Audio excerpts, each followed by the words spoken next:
আজকে আমাদের সিপিএম এবং বিজেপি ওই মানে দল থেকে আমাদের ত্রিপুরা মাতাতে 7 ফ্যামিলি 22 ভোটার মানে আমাদের পতাকার তলে এসেছেন 22 ভোটার।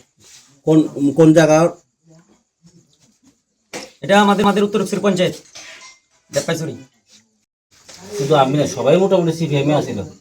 তো ঘটনা হয়েছে এখন আমরা দেখতেছি যে বিজেপি যেভাবে আমাদের উপরে অত্যাচার শুরু করছে মুসলিমদের উপরে, তারপরে এরপর যে আমরা সিপিএম থাকাকালীন বিজেপি আর উপরে আমরা এদিকে অনেকের দোকান আছে, আমাদের দোকান আছে, ধমকিতে দোকান ভেঙে দিছে। তারপরেও আমরা নির্দিষ্টভাবে সিপিএমে ছিলাম। খাওয়ানোর পরও সিপিএম আমরা কোনো সাহায্য রাজ্য করছে না। তারপর আমরা বাইরে আছে উটো থাকাইতো, তারারও উটো বন্ধ করে দিছে, তারারও সাহায্য রাজ্য করছে মাথা। তো আমরা দেখতেছি যে আমরা গ্রামের থেকে এই প্রার্থী পাশে, তাহলে আমরা যখন প্রার্থী পাশে গ্রামের থেকে আমরা যাওয়ার দরকার, এই জন্য আমরা সবাই যুবক বাইরে মিললা মাথাতে জয়েন করছি।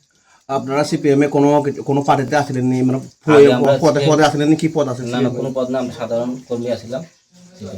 আপনার নাম? আমার নাম জাহির হোসেন।